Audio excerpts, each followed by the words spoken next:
defense aspirants, welcome back to my channel SSP Success. Today we are going to cover an important topic that was in the news, and it's about Voice of the Global South Summit, and third edition was conducted.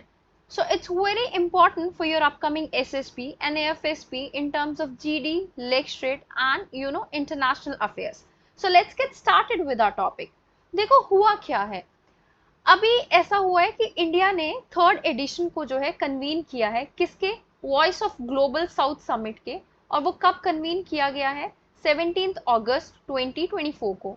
जैसे कि पहले editions भी virtual mode में conduct किए गए थे, तो third edition भी वर्चुअल मोड में ही कंडक्ट किया गया। ये इट वाज रिप्रेजेंटेड बाय कितने कंट्री? 123 कंट्रीज, जिन्होंने टेस्टिफाई किया द पॉपुलैरिटी एंड इम्पोर्टेंस जो अटैच है इस समिट को लेके by the countries belonging to global south. अभी मैं आपको एक चीज बता देती हूँ, यहाँ पे ग्लोबल साउथ का मतलब ज्योग्राफी से नहीं है, इसमें पुअर एंड डेवलपिंग कंट्री को के कॉन्टेक्स्ट में यहाँ पे ग्लोबल साउथ इसका नाम दिया गया है। So don't get confuse with that. से बेसिक्स से शुरू करते हैं।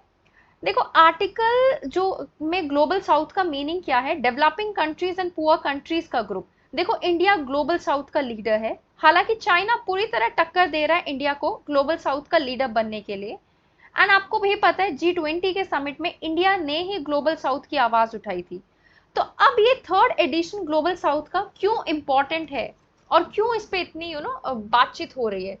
देखो ये जो समिट है ना, ये तब टुक प्लेस हुआ है जब हम वर्ल्ड में जियोपॉलिटिकल अनसर्टेनिटी देख रहे हैं, ग्लोबल इकोनॉमिक क्राइसिस देख रहे हैं और बढ़ते हुए कॉन्फ्लिक्ट्स देख रहे हैं।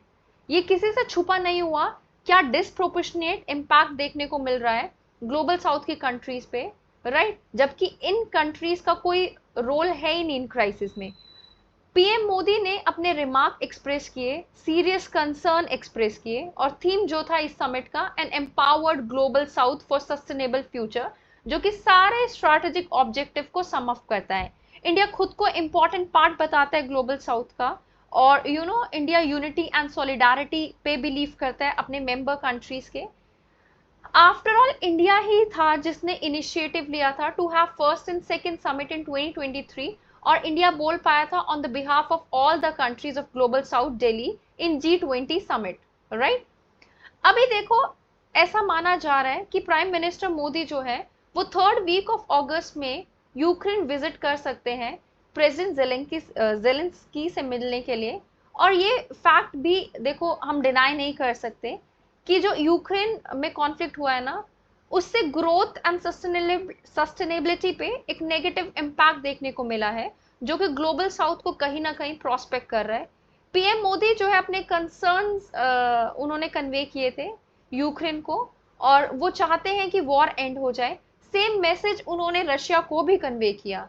और इंडिया, ये जो टाई है ना, इसमें इंडिया का कंसिस्टेंट मैसेज कि सॉल्यूशन जो है वॉर का, वॉर सॉल्यूशन नहीं है, जबकि डिप्लोमेसी और नेगोशिएशन है, वो बहुत टाइम से ये मैसेज कन्वे कर रहे हैं दोनों कंट्रीज को। सितंबर 22 या 23 जो होगा इस साल का, उसमें यूनाइटेड नेशन ऑर्गेनाइज करेगी एक हाई लेवल इवेंट जिसका नाम होगा समिट ऑफ द फ्यूचर, जिसमें prime minister Modi it's expected is going to attend it. And one of the main theme जो जस्ट कंक्लूड हुआ है वॉइस ऑफ ग्लोबल साउथ का, that is global institution and reform multilateralism. PM Modi जो है खुद ही is going to express himself on the subject of UN summit of the future, और वो रिफॉर्म पे स्ट्रेस करेंगे मल्टीलेटरल इंस्टीट्यूशन के, पर्टिकुलरली यूएन, राइट?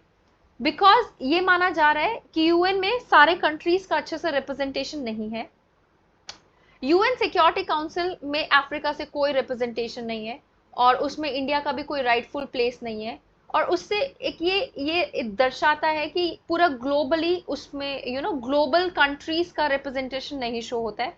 इससे यूएन का कोई ब्राइट फ्यूचर नहीं हो सकता अगर उसमें रिफॉर्म नहीं लाए गए। जैसे कि हम देख पा रहे हैं इतने सारे क्राइसिस में यूएन का कोई रोल प्ले ही नहीं रहा है, राइट?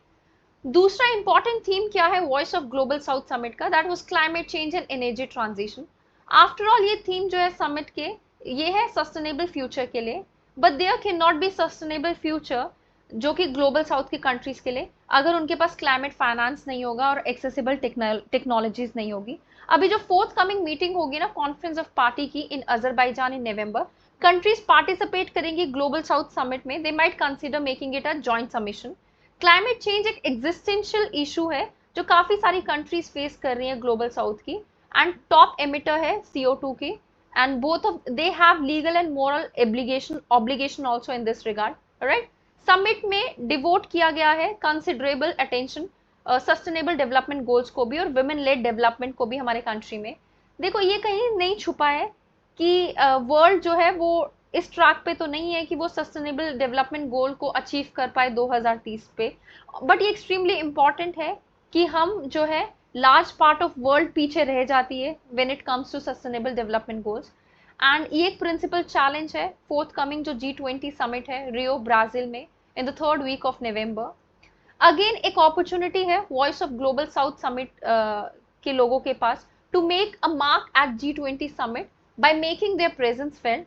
समिट जो है वो टॉक करेगा about interdependence a strength, there is like G20 summit में ये भी बातें होंगी कि you know strength is there when people are gathered together, since global south countries they are not well represented in G20, तो India जो है अच्छे से ग्लोबल साउथ की वॉइस को पोर्ट्रे कर सकता है या रख सकता है G20 समिट में भी। और ये भी नोट करना जरूरी है कि अभी African union that is an integral part of G20 summit thanks to India efforts, right? India की लीडरशिप रोल जो डिजिटल पब्लिक इंफ्रास्ट्रक्चर में है that is well acknowledge. India ने अपनी विलिंगनेस एक्सप्रेस की है to contribute 25 million to social impact fund, जो कि DPI को that is digital public infrastructure उसको एक्सेलरेट करेगा ग्लोबल साउथ में। और ये क्रिटिकल ये ब्रिज जो गैप है ना डिजिटल डिवाइड का बहुत सारे कंट्रीज में, उसको ब्रिज अप करेगा, राइट? PM मोदी ने अपने क्लोजिंग रिमार्क में ये कहा कि ग्लोबल डेवलपमेंट कॉम्पैक्ट की बात की गई और उन्होंने ये प्रपोज किया, और जो डिटेल्स थी वो अभी भी आना बाकी है, बट जो फाउंडेशन है इस कॉम्पैक्ट की वो बेस्ड होगी इंडिया की डेवलपमेंट जर्नी एंड एक्सपीरियंसेस पे। ये कॉम्पैक्ट इंस्पायर किया गया है डेवलपमेंट प्रायोरिटीज जो सेट की गई है by the countries of the global south themselves. और देखो कोई बेटर एग्जाम्पल नहीं है साउथ साउथ कॉपरेशन के अलावा, और इंडिया की जो अनवेवरिंग कमिटमेंट है Vasudeva कुटुंबकम, which is world is one family, right? So guys, that was all. I hope you like the video. If you like it, do like it, share it, and subscribe our YouTube channel SSP Success. Your likes and comments motivate us to make more and more videos on time. Thank you everyone.